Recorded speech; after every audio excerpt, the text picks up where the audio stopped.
안녕하십니까, 바나스TV의 정혜관입니다.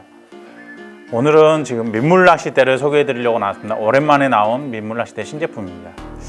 시중에 여러 가지 민물낚시대들 상당히 많이 나와 있죠. 그 중에 저희가 이 낚시대를 만들기 위해서 시중에 있는 상당히 많은 낚시대, 거의 대부분 낚시대를 직접 가지고 테스트도 여러 가지를 했었고요. 그런 상황에서 일단 대물낚시대로 만들어진 낚시대입니다. 전부 보면 시중에서 인기가 있는 낚시대들을 보면 경질대, 초경질대 이런 식으로 초경질대라는 특히 이런 부분을 장점으로 내세워서 만들어진 대물대들이 대부분 인기가 있었습니다. 그런 초경질대를 대상으로 초경질대로 컨셉을 잡고 만들어진 낚시대다 보니까 상당히 저희 낚시대가 상당히 경질 타입으로 만들어져 있습니다. 기존에 있던 시중에서 초경질이라고 홍보하는 낚시대들을 봤을 때 보면 실제로 초경질이 아닌 경우가 너무 많았습니다.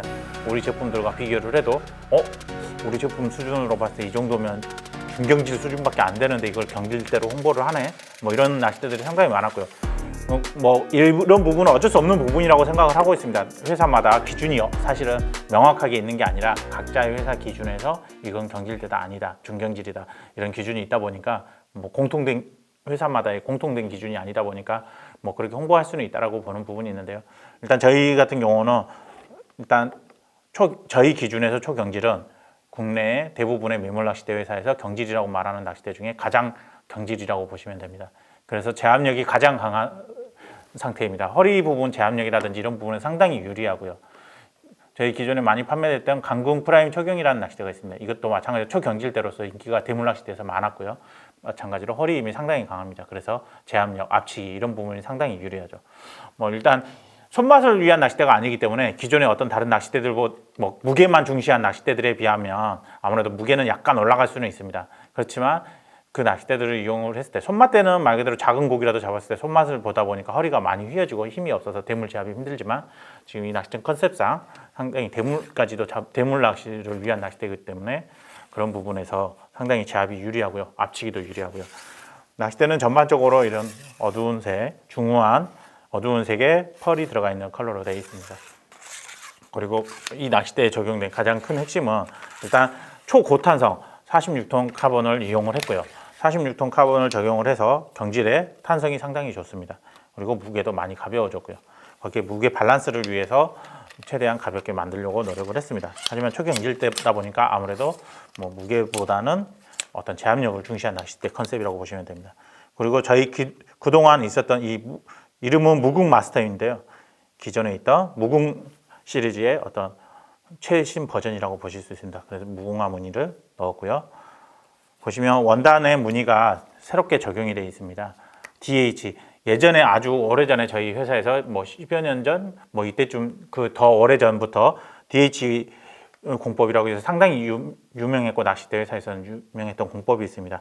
그 부분을 새롭게 개선된 UDH 공법입니다.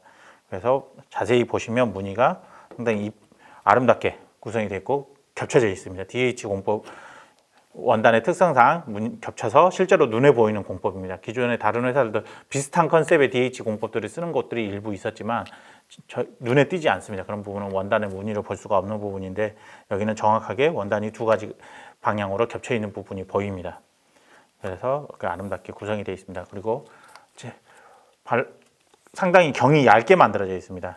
기존의 낚싯대들에 대비해서 경 자체 이 두께를 얇게 만들어서 30대 같은 경우, 28대 이런 경우들 보시면 기존의 낚싯대들과 비교해 보셔도 될 정도로 상당히 얇게 만들어져서 섬세하게 그리고 손에 가볍게 쥘 수 있도록 그리고 여기에 대부분 또 그립을 수축 튜브라든지 이런 그립을 씌워서 좀 더 파지를 했을 때 그립감을 향상시켜서 튜닝을 해서 쓰신 분들이 계시는데 이 자체에 애초에 손잡이가 두꺼운 걸 쓰시는 분들은 그 튜닝을 했을 때 상당히 오히려 너무 두꺼워지는 경우도 있는데 그 부분을 고려한다면 이 그립 부분이 얇아졌기 때문에 튜닝을 하여도 손에서 파지감 부분에서는 무리가 없을 정도로 두께가 나올 수 있는 부분입니다. 28대 같은 경우는 기존 낚싯대들 26대 수준 정도로 거의 얇으니까요. 상당히 얇습니다.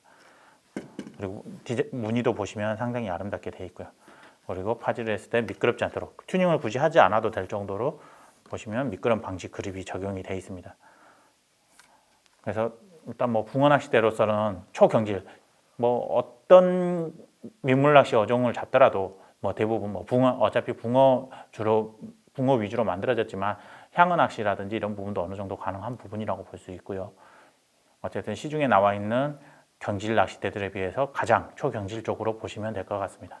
그래서 제압력에서 상당히 유리한 낚싯대라고 보시면 될 것 같습니다. 그래서 수초 낚시 이런 부분에서 사용을 하면 상당히 유리할 거고요. 그래서 남부지방에 가면 수초 낚시들 많이 하고 노지에서 낚시 많이 하는데 노지 낚시할 때 상당히 유리한 낚싯대라고 보시면 될 것 같습니다. 그리고 짧은 낚싯대들은 유료 양어장이라든지 이런 곳에서 사용을 하셔도 되고요. 그만큼 제압력이 강하기 때문에 유료 낚싯대에 큰 대물급이 물어도 문제가 없을 것 같습니다. 이상 바나스TV의 정혜관이었습니다. 대물낚시의 바나스.